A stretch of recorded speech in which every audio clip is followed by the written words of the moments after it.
Pegou?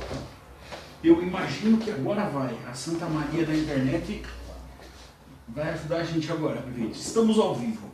Uhum. Foi difícil, foi quase um aborto.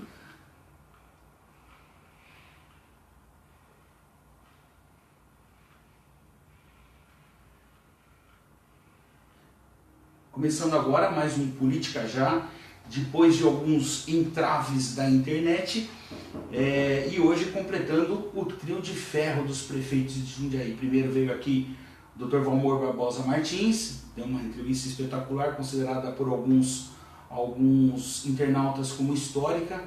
Depois veio o prefeito, o ex-prefeito Ipes Cruz, que fez uma revelação de estar trabalhando na equipe do Bolsonaro, ou seja, de direita mais do que direita.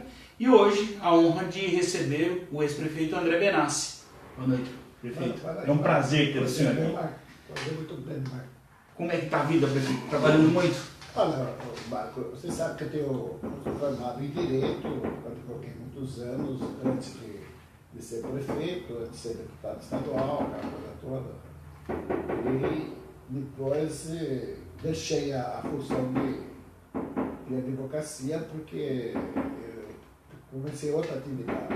Hoje eu desenvolvo trabalho com equipe dentro de empresa, em programas, empresa livre de drogas. Que legal. Isso já tem muito tempo, prefeito? Aí, essa empresa eu tenho desde 2006, 2007, coisa assim. Tá. E a saudade da política? Eu gosto de política, Marcos, eu gosto de política. Eu fiquei fora da política a pedido da minha família, porque a minha família é um conjunto, sabe? Nós somos um conjunto de irmãos e desenvolvemos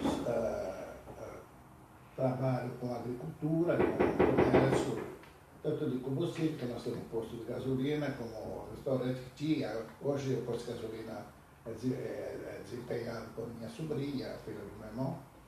Mas hoje minha família mexe, na verdade, mesmo a família mexe com agricultura, comércio de frutas, que é o forte, e construções. E eu faço o meu trabalho independente, que é trabalhar em empresa livre de drogas. Eu faço isso já há uns 10 anos por aí. Que legal. Ou mais até. Gente, quem quiser fazer perguntas para o Dr. André Benassi, só encaminhar via Face aqui, ele está aqui à disposição, ele vai responder, e se não der tempo de responder, a gente passa para a assessora dele, a nossa amiga, colega Gisele Floriano, que está aqui acompanhando nos bastidores. Boa noite. Boa noite. E vai ser um prazer para a gente atender todo mundo, com certeza, porque afinal de contas é uma história, é um político que representa Jundiaí, representou Jundiaí até Brasília, foi deputado federal, e a gente vai falar sobre isso. Prefeito, vamos à primeira pergunta. E essa é uma pergunta que tem a ver com uma entrevista que eu fiz com o seu Zé Benassi, irmão do senhor. Isso tem uns 15 anos, mais ou menos. Ele disse que o senhor foi o escolhido, como o senhor disse, da família, para estudar por conta da deficiência que o senhor tinha. Sim. Isso é verdade? Verdade. Como é que foi? Foi uma reunião de família que falou assim, vamos decidir? É pura verdade.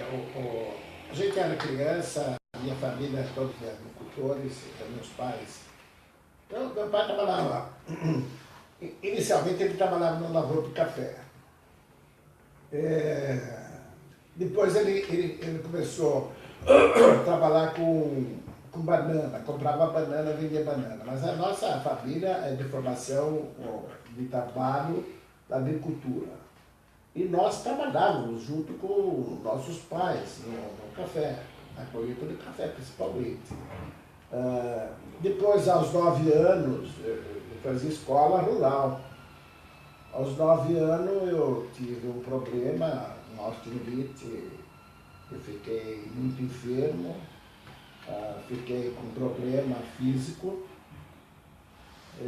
e nesse problema físico meus pais acharam que eu devia me preparar melhor para evitar um trabalho pesado da agricultura. Foi isso que aconteceu. E meus irmãos apoiaram, todos eles apoiaram. Eu estudava de dia, eu estudava até os 15 anos, eu estudava no primário, no ginásio, meu pai custeava isso.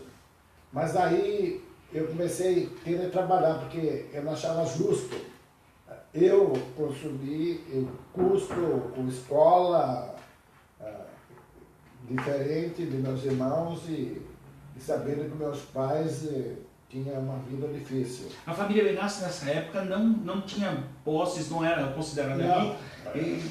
A família tinha uma propriedade agrícola. Essa propriedade agrícola, meu pai e meu tio, que eram os proprietários, eram meia-meia, só que meu pai, para poder formar essa propriedade agrícola, pegava outras lavoura, agricultura, outras propriedades para cuidar em parceria. E foi ali que nós fomos se levantando. Daí com a parceria... Mas tudo colocando a mão na massa, prefeito. Todos colocando a mão na massa. Daí com a parceria no cafezal que a gente fazia, porque meus avós, eu tinha uns avós que tinham bastante propriedade e café. E tinha os vizinhos também, vizinhos nossos que tinham propriedade de café. Nós tínhamos café, mas não era muito. Então meu pai pegava parceria com alguns vizinhos lá e também com meu avô. A meia que falava. E tocava o café a meia. Metade era do proprietário da propriedade e metade era de nós que trabalhávamos. Com esse dinheiro é que nós fomos formando a nossa propriedade. Aí quando a gente estava formando, nós crescemos, todos nós fomos crescendo, e eu estava estudando, já não estava mais na colheita de café, porque eu cheguei a trabalhar na colheita de café. Eu mal tinha condições de andar, tinha mesmo um problema muito sério, tinha passado por uma pneumonia dupla, em virtude da osteomielite, aquela coisa toda. Mas aí comecei a trabalhar, estudar e trabalhar, porque eu achava justo isso. Eu trabalhei na cerâmica jundiaense, trabalhei numa fábrica de escova na Ponte, trabalhei no Banco Federal de Crédito, antigo Itaú, antigo federal, que hoje é o Itaú, de forma que fui muito prestigiado lá no banco, graças a Deus. Depois, eu sempre preocupado, porque quando a gente é mocinho, eu era moço, eu tinha 20 e poucos anos, a gente começava a pensar assim, bom, com salário mínimo você não consegue sustentar uma família. Você tem que buscar atividade. E fui procurando me formar, estudando e trabalhando. E tive a sorte também de ganhar um prêmio da Loteria Federal. Daí, o mesmo que os meus irmãos fizeram comigo, eu fiz com eles. Eu peguei, eu sabia que eles tinham interesse um dia de desenvolver comércio na Beira de Anhanguera, e havia muita dificuldade de se conseguir desenvolver isso. Quando eu ganhei esse prêmio, reunimos, falei, olha gente, tem aqui um prêmio que eu ganhei da Loteria Federal, é da família, vamos investir junto. Foi isso que eu fiz. E foi isso que a família vem fazendo até hoje. Como é que a política entrou na vida do senhor? A política é do sangue já. Meu pai, meu avô, pai do meu pai, eles quando eles vieram da Itália, meu pai contava, não conhecia. Ele trabalhava nas fazendas, ele era mecânico de máquina de café. Inicialmente, eles foram no sul de Minas, depois vieram para São Paulo. Meu pai nasceu em Vinhedo, quando era Jundiaí.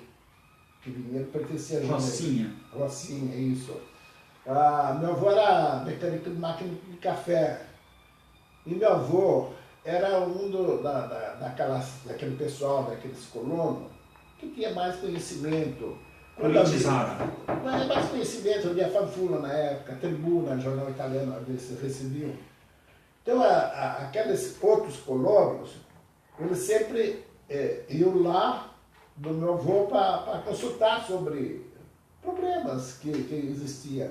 Então, está no sangue isso daí. Bom, daí quando a gente cresceu, eu cresci no meio do bancário, eu sempre acompanhando político, meu irmão José era muito político, muito mais que eu. E eu não tinha intenção de fazer carreira política, não, porque a gente tem que pensar, porque para fazer carreira política você tem quase que dispensar a vida fora de outra coisa. Mas eu tinha, naquela ocasião, o Brasil passava por um regime de força, de ditadura, ditatorial, que era dos militares. Eu pus na cabeça que eu tinha que ajudar a fazer a democracia voltar ao Brasil. Mas não por lutas, como pregavam. A minha intenção era voltando, conquistando, fazendo o MDB forte na época, até ele chegar ao governo. E foi isso que aconteceu. Eu tinha assim, uma disposição mesmo de ver chegar isso. Aconteceu comigo, que eu não queria nem ser prefeito. Mas não tinha candidato, eu fui o candidato na época. E naquela época o senhor pegou o finalzinho quase do regime militar. O senhor sofreu algum tipo de pressão do quartel, alguma coisa? Deixa eu contar o que aconteceu. Eu fui, daí fui vereador, né? Eu ajudei a fundar o Sindicato dos Bancários, não sei se você sabe. Sei. Hoje eu não sou muito a favor do sindicato, não, porque o pessoal desvirtua muita coisa. A gente tinha um pensamento diferente, mais assim, de classe mesmo. Mas eu não vou condenar também o que existe hoje. Eu acho que tem que se aperfeiçoando cada vez mais. Mas eu fui candidato a vereador, fui eleito na primeira já, com 900 e não sei quantos votos, não me lembro agora. Daí, quando eu saí fora, porque a minha intenção era fazer o MDB crescer. Quando chegou a eleição para a prefeitura, o Jair Maltoni é que detinha o comando do MDB. E vimos que não tinha candidato para vereador na chapa e não tinha candidato para prefeito. Então o que nós fizemos? Bom, se não tem candidato a vereador, põe quem não vai, quem se dispunha a ser candidato. E faltava candidato. Um deles foi o Otávio Betelli, o outro foi o Jair. Faltava mais um. Mas daí o Otávio chegou para mim e falou, você não quer sair vice comigo? Tal, assim, saí com ele. Daí acabamos ficando fora, porque o Otávio não ganhou a eleição, o Jair também não ganhou, quem ganhou foi, na época, foi o Willis, acho. Foi o Willis. Bom, ficando fora, já pensei como eu advogava, eu já advogava nessa altura, advogava para o sindicato dos ferroviários da Rede Ferroviária Federal, já tinha saído do banco, né? Comecei a advogar para o Itaú também, e falei, isso já nos anos 76. Na minha mente, eu disse, não, eu vou me preparar porque eu vou advogar. Comecei a fazer pós-graduação em advocacia, direito administrativo em São Paulo, na PUC. No fim do curso, eu não cheguei a defender a tese, faltou 2 créditos. Daí surgiu a eleição para deputado estadual. Havia uma disputa meia branda, meia sigela, para a vaga de deputado estadual pelo MDB. Eu já era candidato a federal, era meu amigo, nós sempre fomos amigos, e ele me convidou para ser o candidato a deputado estadual para fazer dobradinha com ele. Aí surgiu também o desejo do Dr. Tarcísio também de disputar a eleição. E o Wolf Nozak também. Falei, tá bem, eu posso ficar fora. Não, você tem que sair e tal. Havia o interesse do Irazer Martins também, que ele queria sair. Mas daí o Irazer entendeu que era a minha vez e ele abriu mão. Uhum. Ele abriu mão e acabei saindo candidato a deputado estadual. O Wolf também, o Wolf Lozak também, meu amigo, e o Tarcísio, que era outro candidato, acabou ficando fora. Bom, ganhei a eleição, fui o 19º mais votado do estado pelo partido. Tinha 72 ou 73, não lembro na época, deputado estadual. O MDB fez 52 ou coisa assim, não lembro também certinho. E eu fui o 19º, foi bem votado mesmo. Chegando à eleição, e sempre imaginando que um dia podia tocar para que eu assumisse a condição de prefeito. E não era isso que eu queria. Porque assim, Marco, o cargo de prefeito de uma cidade é de muita responsabilidade, mas de muito. O pessoal não tem noção do que é isso.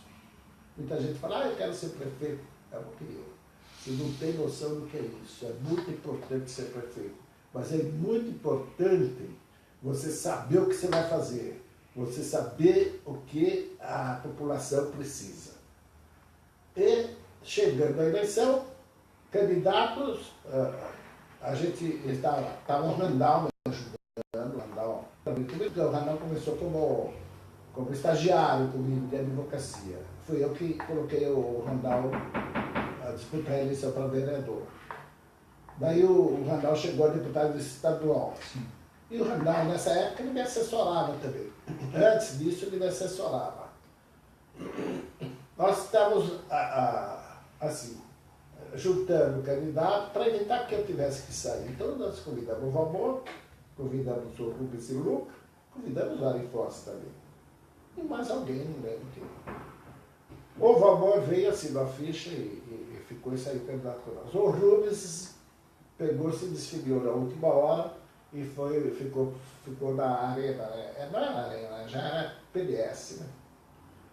E aí não tinha, o Valmor chegou e colocou na mesa assim, se você não sair, eu não saio, porque eu preciso de sair, mas com uma equipe de 3 que mostra ao povo que tem chance de chegar, porque havia 3 candidatos cada legenda. Se a gente saísse com menos, ia sair em desvantagem. E o povo não gosta disso. O povo quer saber votar em quem tem condições de chegar. Eu acho que ele está certo. Ele precisa saber que as pessoas que vão disputar são firmes, mas ela quer saber se chega ou não chega. Tá certo? E ele condicionou isso a mim. Não, se você não sair, eu falei, amor, deixa eu ser deputado estadual, eu estou muito bem lá e eu vou te ajudar. Não, se você não sair, tá bom, vou sair então. Aí saí. Eu, Valmor e o Roberto Franco Bueno. E aí, coincidentemente, acabei ganhando a eleição. Ganhando a eleição, e daí você, em 83, assumir. Você fala, se eu sofri alguma pressão militar? Não, não sofri não. Eu tive, nos primeiros instantes que eu comecei a virar nas urnas, eu tive, assim, alguém muito preocupado comigo, achando que eu era comunista, aquela coisa toda, e chegaram a falar comigo, pessoas. Olha, pessoas militares, prefeito? Não foi militar, não. Foi... Ligados a... gente que ligado, eu não vou citar nome porque coisa passada, não... na hora da apuração, eu estava já virando a votação, chamaram eu numa sala e me disseram, olha, você vai ganhar. As pessoas estão preocupadas com você, assim, preocupado com o quê? Fica tranquilo, não tem nada de preocupado. Ah, tá bom. Aí, acabou a eleição. O senhor teve medo em algum momento? Não. Marco, eu não tinha medo, não. O problema é o seguinte, o único receio que eu tinha era não cumprir o meu dever, né? Porque eu sempre fui uma pessoa zelosa mesmo. Eu queria, porque eu andei muito na cidade. Eu não fazia promessa, porque eu não gosto disso. Porque eu dizia para todo mundo, gente, não me cobre promessa, eu quero andar de cabeça erguida. Se eu ganhar, eu quero andar de cabeça erguida. E se eu perder, eu quero andar de cabeça erguida. Eu não vou fazer promessa, nós vamos trabalhar junto. E foi isso que eu fiz, trabalhamos junto. E o resultado foi muito, mas muito bonito mesmo. O resultado, mais do que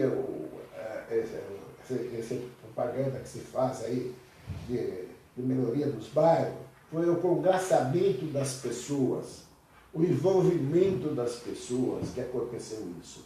Porque sozinho eu não seria capaz de fazer. Houve todo o envolvimento das pessoas de Jundiaí. Desde do mais pobre ao mais rico. Todo mundo, não tinha rico ou pobre para mim. Para mim eram todos iguais e foi isso de uma importância muito grande para desenvolver a cidade. 2 elogios para o senhor. Roberto Leme está dizendo aqui que o senhor foi o melhor prefeito de Jundiaí porque asfaltou os bairros da periferia. E o Mário Sérgio Esteves, fotógrafo, foi um dos melhores prefeitos de Jundiaí. Olha, o Roberto Leme, eu gosto muito do Roberto Leme. Eu acho que é verdade, eu melhorei toda a periferia da cidade. Mas, Roberto, o mais importante do que isso foi o convívio com a população, sabe? A participação das pessoas nesse envolvimento todo. Sozinho não seria capaz de fazer, sozinho não seria.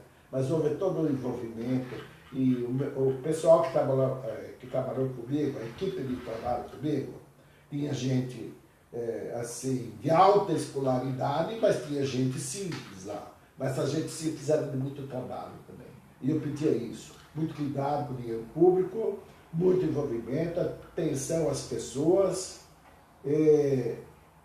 dar resultado, chegar, porque a gente conhecia a cidade, sabia que a reclamação das pessoas no bairro era por melhorias, então a gente precisava dar esse retorno para as pessoas. Então minha preocupação era só essa, não tinha outra preocupação, não tinha mesmo. Prefeito, o senhor também foi deputado federal. Foi. Como é que foi esse período? Quais as principais conquistas que o senhor trouxe para a cidade?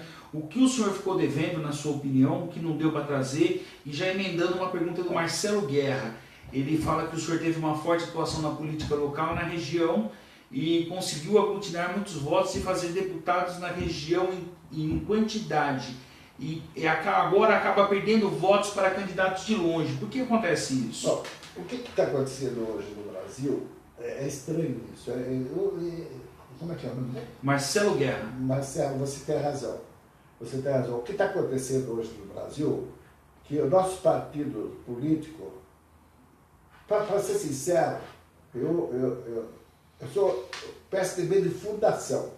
Eu estou fora do PSDB, eu me desfiliei do PSDB. Eu gosto da posição do PSDB, porque a posição da sociedade brasileira é essa. Gosto. Só que eu acho que no Brasil não existe partido político. Cada dia muda, as pessoas mudam, faz 30, 40 partidos. Como é que isso pode existir? Não existe partido político. Está muito esfacelado. O que existe, que eu percebo, e isso é motivo de muita preocupação, porque muita gente sai candidato digamos, da região de Jundiaí, Várzea, Campolipo, Louveira, Itupeva, enfim, toda essa grande Jundiaí. Se você analisar, sim, tem aqui perto de 500 mil votos. Acho que por aí, não sei certo, estou meio por fora hoje.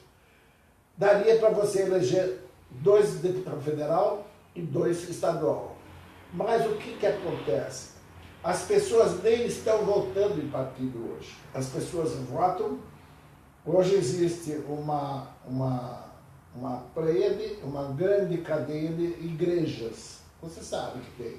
E existe muita influência dessas igrejas em candidatos que são ligados a elas, que nem são de Jundiaí, são de outra cidade, que nem são de Vinhedo, ou de Várzea, ou de Campo Limpo, ou de Itupeva. E que vamos fazer? O Brasil é isso que estamos vendo. Está meio desorganizado isso. Então, que nem os partidos políticos? Os partidos políticos hoje é mais religião do que partido político. Não temos, eu vejo, o PT é um partido que está vivo ainda, o PSDB ainda está vivo, mas precisa selecionar melhor as pessoas. O próprio DEM é um partido. Os partidos são todos muito simpáticos, mas muito partido. Muito partido, isso virou fragados. Não dá para você ter uma noção de que alguém vai defender uma posição, porque certos políticos estão representando um ramo de uma determinada religião, outra de outra religião, então você não sabe que posição está. E hoje o Brasil precisa de religião também, mas precisa de uma grande reforma. O Brasil precisa da reforma. Ninguém vive e ninguém vai sustentar a família com salário mínimo. Ninguém vai. Então sindicato brigar para salário mínimo, não é mais o caminho. O caminho é participação das empresas, participar, crescer junto. Esse que é o caminho. Crescer junto, despertar o interesse do jovem, da criança, de ver o crescimento e crescer junto. Vai ser funcionário de banco, queira crescer dentro do banco. Vai ser correntista, ou sei lá, hoje agora mudou tudo, no meu tempo era diferente. Vai ser o contador, vai ser o subgerente, vai ser o gerente, vai ser o dia administrativo. Eu, por exemplo, trabalhei num banco, que o meu gerente chegou ao diretor executivo do banco. E ele falou assim, o dia que eu chegar, André, o primeiro que vai saber é você. Ele veio de São Paulo para dizer para mim, você é o primeiro que está sabendo. E eu dei uma gratidão enorme para essa pessoa. Porque essa pessoa reconheceu o meu valor dentro do banco. Eu nem tinha tanto valor assim, mas ele reconhecia o meu valor. Ele chama-se José Roberto Branco de Carvalho. Casada com uma senhora, que é muito amiga da gente, Maria Amélia, filha do falecido Dr. Garcia. Paulo David, concordo com o Roberto Leme. André Benassi foi um excelente prefeito. Ainda sobre o tema prefeitura, o senhor, apesar do pacto familiar, há um sonho lá dentro do senhor em voltar para a prefeitura? Olha, hoje eu tenho 80 anos, 81 anos. Eu até poderia ter condições físicas, mas eu acho que está muito difícil. O Brasil hoje está sem regras, o Brasil hoje é um país totalmente anômalo, você não sabe, hoje o prefeito manda, não sei, quem hoje tem interferência de todo quanto é ordem, Ministério Público, Judiciário, Câmara, como é que você vai governar isso? É difícil governar assim. Então, no meu tempo, o regime era mais fechado. Sim, mas a população estava aberta, ia no meu gabinete era aberto, eu acho que você frequentava lá, Marco, muito. Muito. Eu ficava até porta aberta. É. Tá certo? Então, ela participava muito. E eu não sei se hoje o prefeito tem a liberdade que eu tinha de fazer isso, porque eu trabalhava com a população, eu chamava ela para participar junto. Hoje, se eu fosse prefeito novamente, eu seria um grande buraco na administração pública hoje, que eu reconheço da dificuldade financeira, mas eu faria diferente. Eu faria uma grande fundação. Uma grande fundação. Chamaria pessoas a participar dessa fundação para fazer uma fundação para atendimento de saúde. Mas o risco disso está aí o governo federal sai fora e o estadual sai fora. Mas a solução seria essa, fazer um quadro para atendimento de saúde municipal. Sabe, o município assumiria não é a FUMAS, assumiria uma parte, outra parte assumiria empresa particulares, e como se fosse uma entidade médica, teria que se estudar muito isso. Como tem essas entidades de plano de saúde? Porque eu não vejo o pobre com condições de ter o atendimento que o cidadão de posse tem. Então eu preciso fazer alguma coisa nessa área. E hoje, muito mais recurso para atendimento médico do que antigamente. Hoje, se você pegar a internet, Você abre e você vê que estão desenvolvendo tratamento de câncer pela genética. Pela genética. Quer dizer, isso daí é fantástico. Então logo chega isso no Brasil. E isso vai abrir um espaço muito grande para muitas pessoas chegar à cura. Então, é preciso fazer alguma coisa nessa área. Tem muita coisa a fazer. O prefeito precisa ter liberdade para fazer, precisa ter vocação, precisa gostar, porque isso dá trabalho, não é assim, eu quero fazer, não. Você precisa escolher pessoas a dedo para trabalhar, que tenham a mesma fé que a gente tem, porque você não tem mais sossego, né? Porque é difícil. Então hoje eu estou satisfeito com o que eu fiz, gostaria que nós fizéssemos grupo de pessoas jovens que pensasse assim mesmo pela sociedade. Gostaria que houvesse até concorrente numa disposição assim, mas não de uma pessoa só, mas de várias pessoas concorrendo ao pleito legislativo, pleiteando a desoneração dos vereadores, sabe, voluntários, poderia ter uma ajuda de custo, não precisava ser tão salário alto, e uma vontade muito grande de desenvolver um trabalho para a comunidade. E eu não sei, eu tenho 81 anos, eu acho que precisa jovem fazer isso. Então, gostaria de trabalhar em cima disso.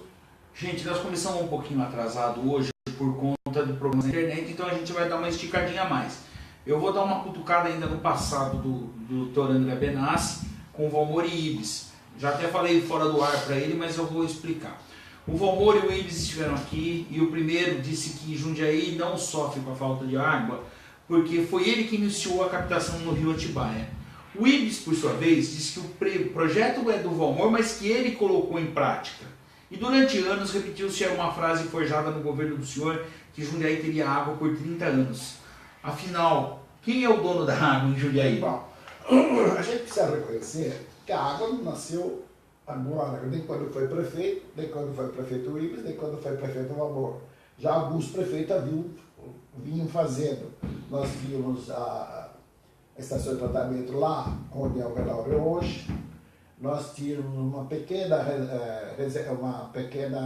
represinha aí no Moisés.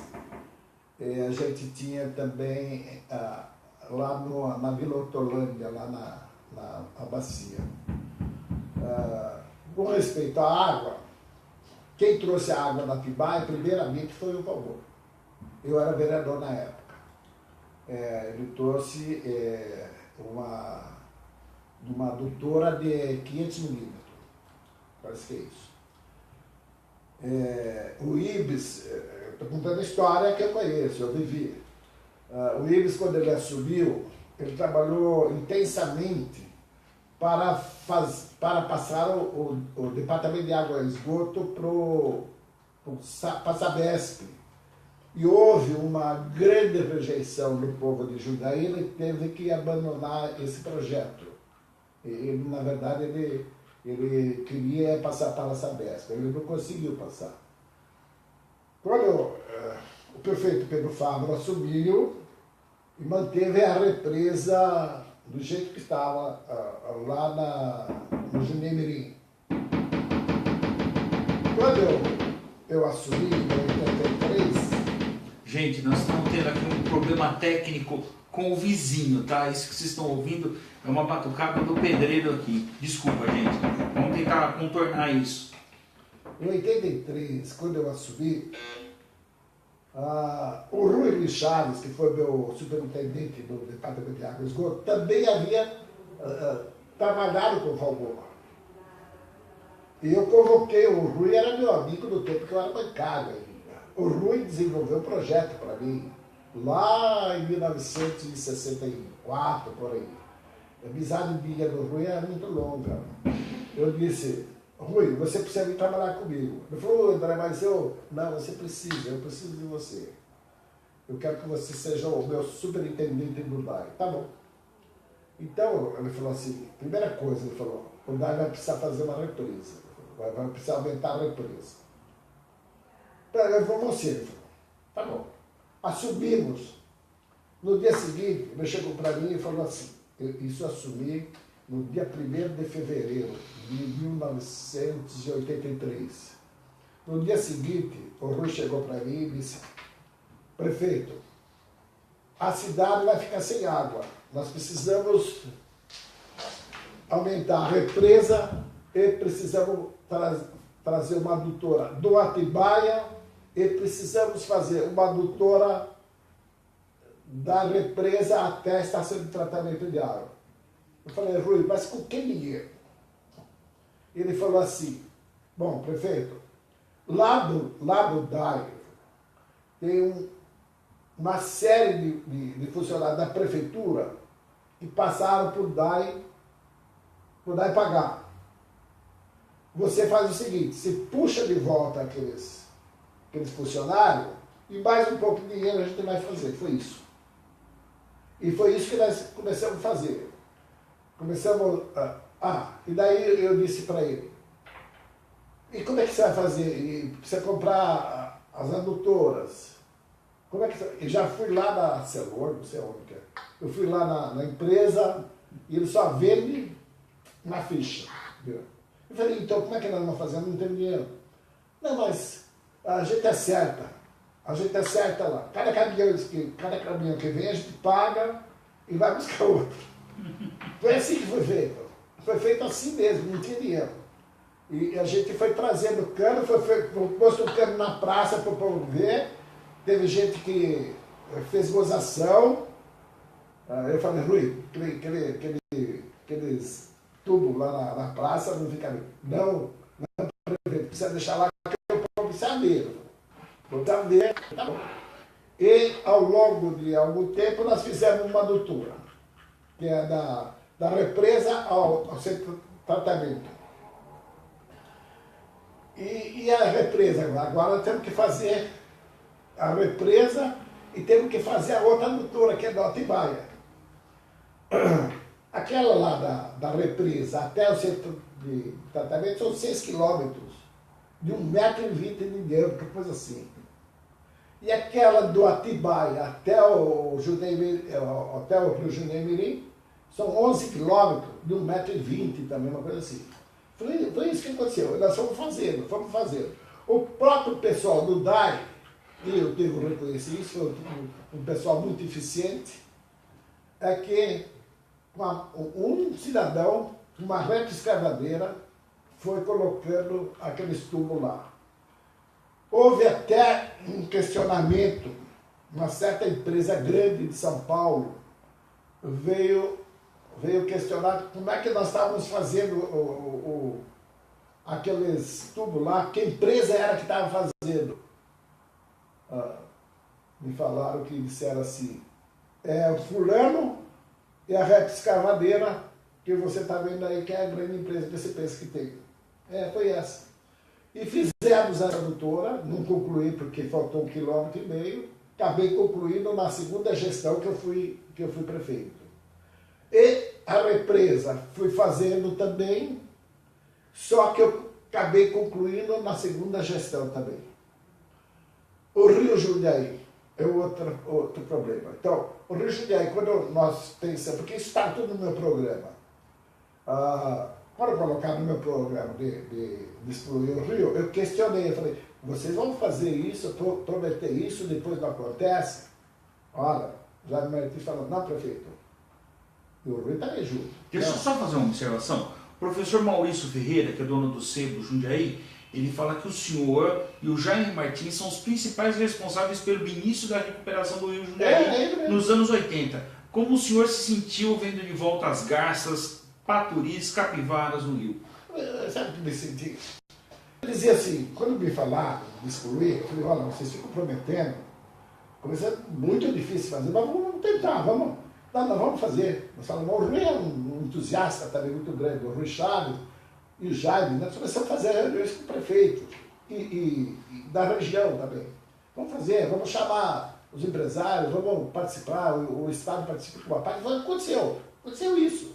E ao longo dos 15 anos, porque eu fiz uma parte, foi fazendo, o Valmor fez a outra parte, e depois eu voltei e concluí, tá certo? Então, a satisfação que eu tenho é uma coisa assim que parece impossível, que tem gente que até fazia chacota, fazia o Jaime pescando no Rio de Janeiro para dizer, tá pescando, daquele do comecinho.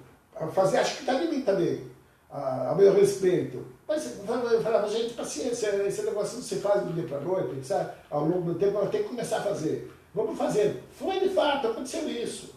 E, a sociedade brasileira precisa pensar no Brasil? Sim. Tem que todo mundo fazer um pouquinho. E amanhã está resolvendo o problema. Daqui 2 anos, 10 anos, posso não estar mais aqui, mas deixar o problema resolvido, tá certo?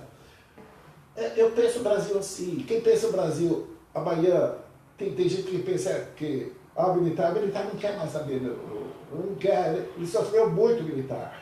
Os militares deixaram uma Constituição arrumadinha, uma Constituição bem feita para o Brasil. Fizeram uma Constituição, deixaram muito assim aberto. Então, está precisando de uma nova Constituição nos moldes daqui deixaram os militares. Tá certo? Pode, eventualmente, fazer os acertos aí. Mas não podia jogar fora um material que não é fácil para fazer uma reforma. Não é fácil. Então, bom, mas isso é coisa para o futuro e as pessoas têm que pensar o seguinte. Eu vejo gente falando assim, é fulano. Não vou falar nome de ninguém aqui não, porque eu não vou fazer propaganda de ninguém. É fulano. Gente, não pode pensar só no presidente. Tem que pensar no corpo legislativo. Quem vai fazer a reforma nesse Brasil é o legislativo, mas o legislativo com responsabilidade. Não o legislativo vai lá, a minha vaga está garantida. Não é isso. Não é isso. Tem que ir lá e pensar no Brasil. Pensar no Brasil tem que ser a pátria para os brasileiros, não para ele. Perfeito. O Valmor disse aqui que a candidatura dele, junto com o Fávaro, no final da década de 80, nasceu graças à decisão do senhor em fechar a faculdade de medicina. É isso mesmo? Por que o senhor decidiu tomar essa atitude? Não era isso. A faculdade de medicina foi trabalhado para a gente impor um diretor que pudesse comandar a faculdade e o hospital.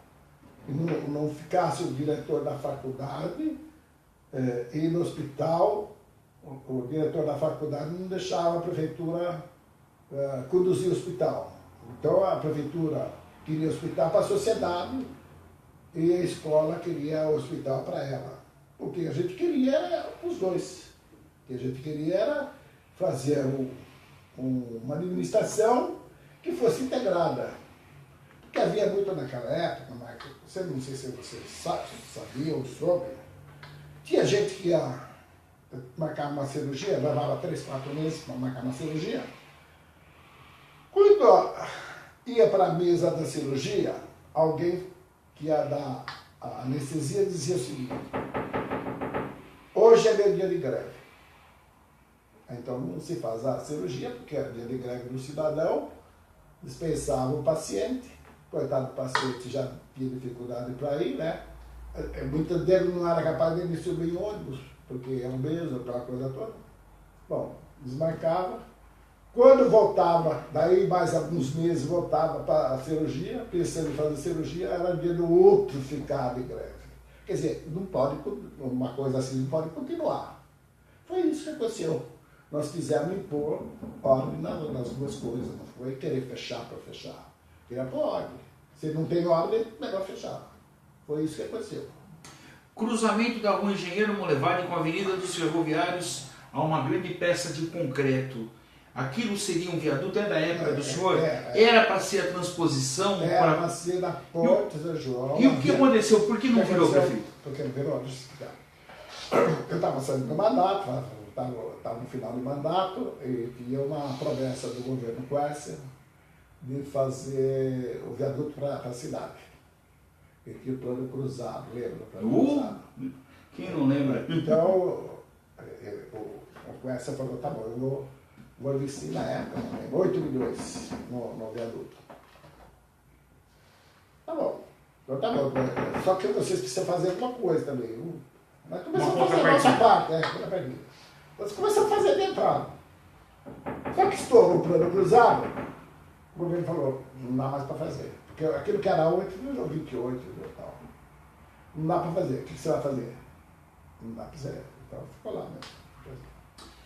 Professor Maurício, novamente, qual é a avaliação que o senhor faz da atual administração? E já emendando, Sandro Moraes, ele gostaria de saber qual a relação do senhor com a atual administração e se houve realmente um racha no PSDB. Ele ainda, na visão do senhor, qual é a situação hoje de Jundiaí? Bom, eu sou amigo do Luiz Fernando. Foi por isso que eu não apoiei ele. É que eu costumo olhar, assim, disposição das pessoas quanto ao cargo que vai assumir. Porque tem pessoas dotadas de uma coisa e tem pessoas dotadas para outra. Eu achava, na minha opinião, naquele momento, que o Ricardo era muito mais executivo do que o Luiz. Não que o Luiz não é igual a gente. O Luiz Fernando é meu amigo até hoje. Mas eu não me meto, porque a administração dele, ele tem que dirigir a cidade. E eu fico longe mesmo. Eu deixei o PSDB para apoiar o Ricardo. Senão ele estaria lá até hoje. Uhum. Eu não sou inimigo de nenhum político de Jundiaí, sou amigo de todo mundo. A minha discussão é só no plano de discussão de trabalho, de execução de trabalho, de pensamento, de qualificação, do meu jeito de escolher pessoas para determinada coisa. Eu não apoio qualquer coisa assim, não. Eu posso até errar, mas eu gosto do Luiz Fernando. E como é que o senhor está vendo a administração dele? Olha, eu saio um pouco da rua, né? Eu tenho uma boa amizade já, eu tenho boa amizade com o Luiz, eu acho que ele está fazendo outro tipo de administração. Eu faria outro, eu falei agora da saúde, não foi? Eu falei agora da saúde. Falou. Eu faria, não sei se ele pegasse, se ele assumir isso, é uma boa para ele. Mas para ele e para a cidade, assumir um negócio desse, mas precisa ser bem cuidadoso, porque senão acaba prejudicando a cidade. Marcelo Guerra. O Luiz é uma pessoa boa, íntegra. Marcelo Guerra pergunta: o senhor lançou o seu sobrinho acreditando no sobrenome? Olha, também. Eu acredito no meu trabalho feito, eu tenho um trabalho forte. O meu sobrenome é forte na cidade, não é porque eu quero ser melhor que os outros, não, é que eu fiz um trabalho com a comunidade e a comunidade respeita isso, e eu acho que ele não está errado, tem que respeitar ele. E quem quer ganhar apoio da sociedade tem que fazer esse trabalho, tem que ir para a sociedade, saber o que ela precisa e tentar. Não dá para fazer? Para quê? Você nunca pode falar que não dá. Você tem que falar, vamos trabalhar junto, vamos ver o que é que dá para fazer. Eu era vereador, o Valmor era prefeito. Lá na Vila Hortolândia, não sei se você conheceu, a cidade de Santo João tinha bueiro, uns bueiros no meio da rua, assim, levantados. E peguei o engenho da prefeitura, eu era vereador, e falei, olha, vamos ver o que dá para fazer, aquele povo reclamava. O que dá para fazer? O engenheiro chegou comigo lá e falou para o povo, aqui dá para fazer assim, precisa derrubar todas essas casas aqui e fazer tudo novo. Falei, pô, tá me dá assim, né? Daí peguei e voltei lá pro meu lugar, que eu era vereador, né? Quando eu fui prefeito, eu falei, bom, agora eu tenho que ver esse negócio, tá certo? Eu falei, Castro, vai lá na Vila Blanda, na cidade de Santo Dumont, vê o que dá para fazer. Aquele povo lá, reclama lá e tem razão, aqueles bueiros lá na rua alta. Eu acho que não sei se eles lembraram disso. E precisa fazer alguma coisa. Você acha que dá para fazer? Eu vou lá ver. Não é difícil. Mas dá para fazer. Então, vai lá, vai. Ele fez galerias do tamanho 2, 3 metros de largura, 1,5 metro de largura, 2, sei lá. E resolveu todo o problema. Lá da Vila Santo Dumont, melhorou tudo lá. Na Ponte São João, alagava lá. O povo reclamava, ninguém. Um dia, acabei de ser eleito, vinha chuva que não parava. Contava desse tempo agora que está seca, né? E eu era muito amigo do Jairo, só que eu tinha virado, eu era MDB de uma ala, o Jairo era de uma outra ala. E o Jairo, ele tinha disputado também e ele tinha acabado de ficar fora. Eu fui no dentista lá, meu amigo Geraldo Pazinato, e o Jairo, que eu estava lá, falou: "Ô André, tudo bem? Você viu, está tudo alagado aí, agora eu quero ver o que você vai fazer." Eu falei: "O que, Jairo? Você vai querer me imputar isso a mim agora?" Eu acabei de entrar ontem ali, né? Ninguém seguiu. Mas deixa até o final do meu governo, quem sabe a gente dá para fazer alguma coisa. E nós fizemos, viu? Fizemos na Ponte São João, na rua principal, Avenida São João, é isso mesmo, né? Fizemos depois, na outra administração, a Carlos Gomes, e fomos fazendo. É isso que eu faço. O pobre, eu nasci pobre, tá certo? Eu vivi a vida de pobre. O pobre, para fazer a casa dele, fazia isso. Ele fazia, dá para fazer um quarto, faz um quarto. Amanhã dá para fazer outro, faz o outro. É isso. Hoje, as pessoas querem as coisas na mão. É difícil. Tem que fazer o que pode. Prefeito, voltando ao sobrinho do senhor, ao Ricardo, ele teve uma atuação assim impressionante na eleição e ele tem um patrimônio político eleitoral na mão. O que será de Ricardo Benassi? Ele é candidato? Veja assim, o Ricardo, a família não gostaria que ele fosse. Não é a minha família, a família dele. E tanto é que, quando ele foi, a família ficou meio chateada comigo, achou que não era. É que o Ricardo é uma pessoa boa, é uma pessoa que ele se envolve com comunidades, essas coisas todas. E o Ricardo está sempre próximo a mim, é meu afilhado, o Ricardo. Eu dizia ao Ricardo, não é ficando aí no balcão, o pessoal falando no teu ouvido, se você tiver que sair, você tem que sair um ano antes, eu dizia para ele. Mas eu não queria, sabe o que a família não quer, ele fica aí de fora. Quando na última hora ele saiu. Eu falei: "Então, mas se você sair," eu falei, "veja que você pode ser a opção, pode não ser agora, mas vai ser difícil sair depois. Porque entrar é difícil, mas sair é difícil ainda, é bem difícil. Porque as pessoas cobram. E eu saio na cidade, as pessoas falam, pedem para mim, perguntam a mim, e o Ricardo, e você não vai?" Eu não, deixa para o jovem agora. Tá, porque tem que fazer juventude. Se o Ricardo não quer, ele tem que abrir. Tá certo? E ele não falou com o senhor ainda? Ele não explicou o que ele pensa? Não, o Ricardo até gostaria. Eu acho que é um negócio pesado para a prefeitura. É muito pesado para a prefeitura. Marco, você não tem ideia. As pessoas não têm ideia.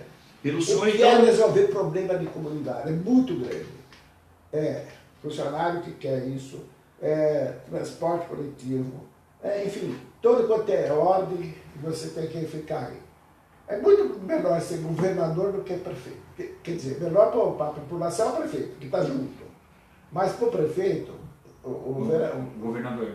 As pessoas não vão no gabinete do governador, vai no gabinete do prefeito.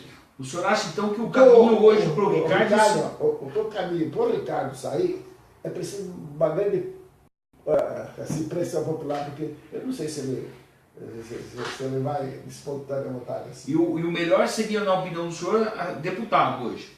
Ele não quer ser deputado. Ele falou que ele combateu isso e ele não quer ser. Ele combateu... Se ele tiver que sair, vai ser para prefeito. Ele falou isso. Quer dizer, pode ser que um dia mais tarde ele vai sair, mas ir para deputado, depois voltar para prefeito, ele não quer. Entendi. Eu fui quase impingido a ser prefeito. Ele também não queria. Porque a gente sabe, você acabou a sua tranquilidade, sua paz. A gente sabe que é isso. Não dá para as pessoas ir lá. Não dá para o cidadão que é cantor querer ser político. Ele não vai ganhar palma sempre. Por isso que eu digo, no Brasil precisa ter eleição cada 5 anos para todo mundo. Porque é o seguinte... Sem reeleição. O deputado, eu acho que poderia votar a reeleição só depois do outro mandato. Sem reeleição. Porque daí todo mundo ia fazer o dever. Agora, tem reeleição, os caras vêm com medo de votar para não perder a eleição, como é que fica? Quer dizer, o Brasil precisa ser arrumado. Em uma casa de família, que são bastante, tem que ter alguém que tem que pôr ordem naquilo, tá certo? E um país, a sociedade, a composição política, a constituição de uma sociedade, nasceu na família. Se na família alguém precisa pôr ordem para crescer, para ir para frente, assim será a sociedade. Prefeito, se Ricardo hoje não é candidato a nada, mas não está descartado daqui 4 anos ele ser candidato, prefeito. Ele não vai candidato a nada, ele falou. Mas eu sei que não está descartado, porque eu sei que eu sofro pressão. Imagino que ele esteja sofrendo pressão. Foram muitos votos, né? Não dá para descartar isso, né, prefeito? Não dá. Eu acho que ele vai enfrentar bastante pressão. Olha, até torço para o Luiz ser bom prefeito para não ter. Não fica esse dilema. Para não ficar esse dilema. Prefeito, o Ricardo também torce para isso, não pensa não. Pergunta do Nelson Manzato, jornalista. O senhor vota em Miguel e Gustavo Martinelli nesse ano e completando o Henrico Milamonte, em quem o senhor vai apoiar para deputado estadual e federal? Isso daí eu vou... Nelson Manzato e o Henrico Milamonte. Eu tenho um compromisso assim, de pensamento de reforma no Brasil. Aquele que pregar reforma, eu vou apoiar, seja de onde for. Reforma mesmo como se deve. Eu vou abandonar meu desejo pessoal, porque eu vou trabalhar em cima da reforma. Pode ser até que me prejudique, mas eu quero reforma. E pode pensar assim, eu voto nele. Tanto para o estadual como para o federal. Mas tem pessoas querendo falar comigo, estou querendo. Eu já reuni com alguns e falei, gente, eu sou por reforma. O Brasil não tem saída se tiver reformas. Reforma em âmbito geral. Nós precisamos dar emprego, mas emprego de qualidade para o trabalhador. Então, a empresa não pode ficar tateando. Ela precisa crescer. O cidadão precisa crescer, não pode dar emprego, tá certo? Como é que um país que não tem qualidade, como é que faz? Não dá pra... O senhor acredita numa derrota retumbante da esquerda e de partidos tradicionais como o próprio PSDB em outubro? Olha, eu não penso assim, não. Nem com derrota retumbante de esquerda. Eu vou falar para você, eu tenho uma atuação, sempre teve uma atuação assim de meio para a esquerda, e eu acho que é o centro que é o bom. O centro, o equilíbrio que é bom. Eu acredito nisso. Alguém pode pensar que eu sou chato, não apoiar isso ou aquilo. Eu vou apoiar aquele que eu achar que ele não vai trabalhar em cima de uma reforma. Não sei que partido for. Se for o Miguel sei que tem essa condição, eu posso apoiar ele. Se for o Martinelli, eu posso apoiar ele. Eu vou trabalhar assim, tá certo? Se for o Pacheco, eu posso apoiar ele. Eu vou apoiar quem tiver compromisso com o Brasil. É isso que eu quero. Adilson Fredo pergunta, para o PSDB, o melhor é a Alckmin ou Dória? Eu não sei dizer para você se é melhor Alckmin ou Dória. Eu acho que o Alckmin tem uma larga experiência administrativa. O Alckmin já tem... Ele foi prefeito, o Alckmin foi deputado com o Alckmin em Brasília. Ele foi deputado estadual, foi deputado federal algumas vezes. Foi governador várias vezes. Ele tem um cabedal muito grande. O senhor já tem um candidato para presidente? Não tenho. Estou esperando.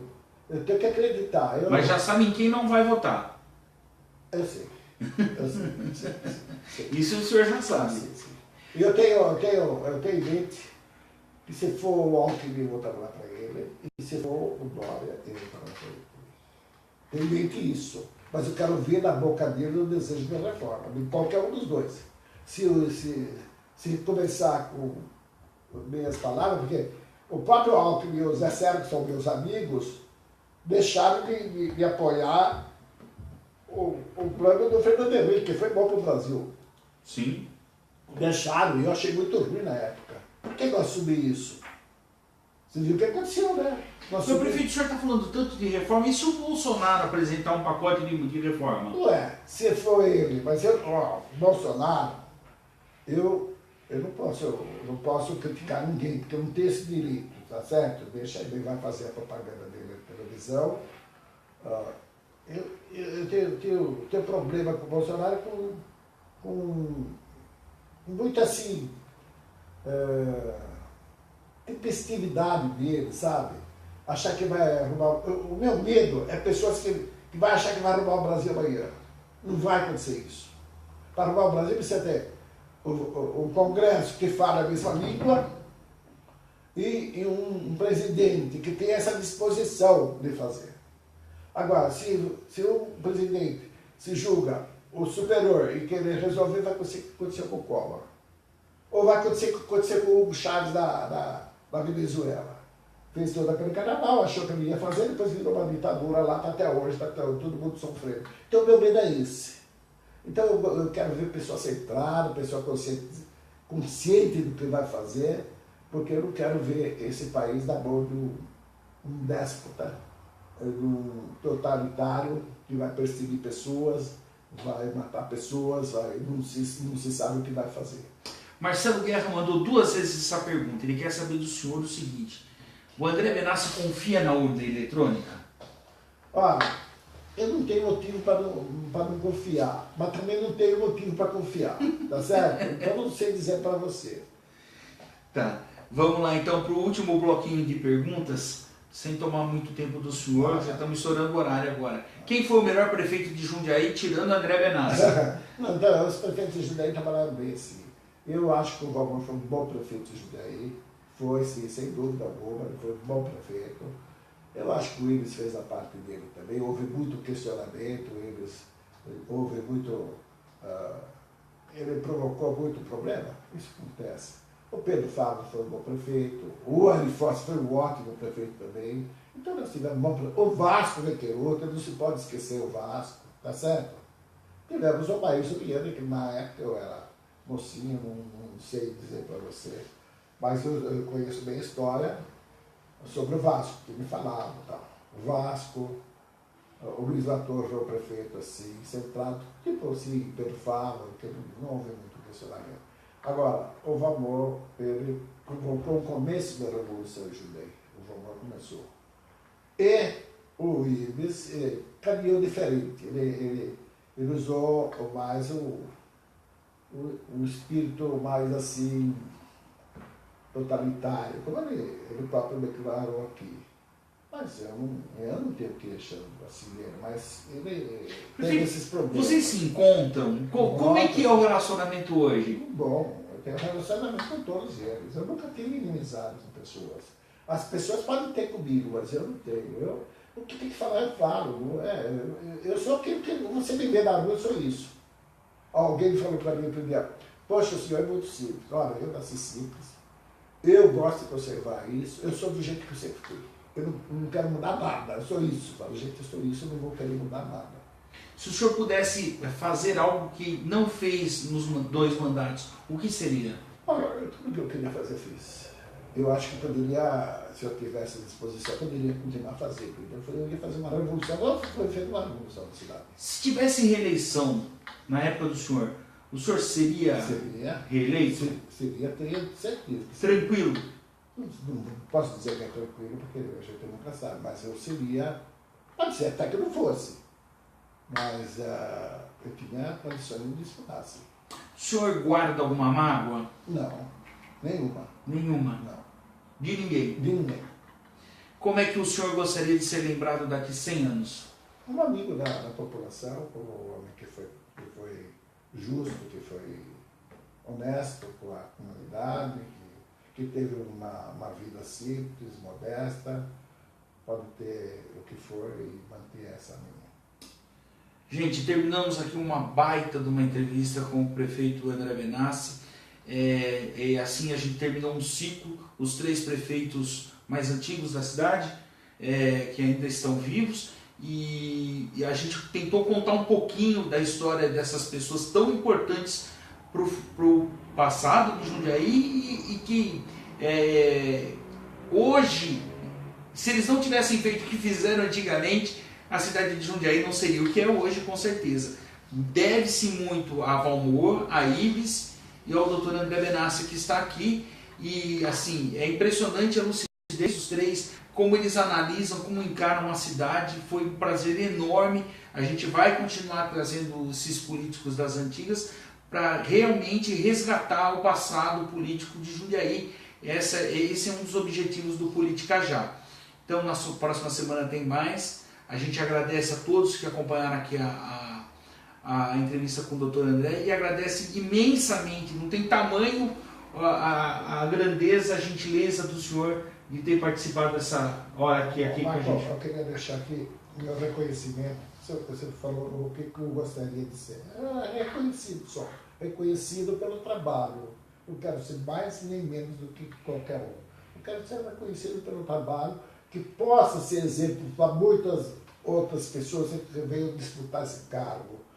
E outro reconhecimento que eu quero deixar aqui é do prefeito Alifossi, do próprio Miguel, que eu apoiei desde o começo, e o Luiz, que está aí desenvolvendo trabalho. Vamos aguardar, não adianta fazer crítica, vamos aguardar, vamos esperar que ele faça um bom governo, que é bom para nós. Eu vou fazer uma última pergunta que não tem nada a ver com a política, nem com Jundiaí. O Brasil leva a Copa? Olha, eu sou fanático por futebol. Mesmo? Eu gosto de futebol. O senhor tem cara de ser palmeirense. Sou palmeirense. Eu gosto de futebol, gosto muito, torço muito. E, com essa crise que nós estamos enfrentando, a paixão pelo futebol meu fica um pouco afastada. Mas eu vivo o Brasil, sabe? Eu fico aceso, né, com o Brasil, pensando no Brasil sempre. Eu fico isso. E o futebol, eu pareço com o dia do jogo para assistir, para ver a televisão. É isso que eu vejo. Eu não sei muita coisa. Gostaria que ele trouxesse a Copa. Mas se não trouxer, a gente quer reconhecer que os outros países também vão fazer o esforço para chegar lá. Mas o que foi bom ver a Alemanha voltar foi, né? Foi um desabafo, né? Mas é assim mesmo. Gente, obrigado. Vai, foi muito bom. Muito bom mesmo. Isso.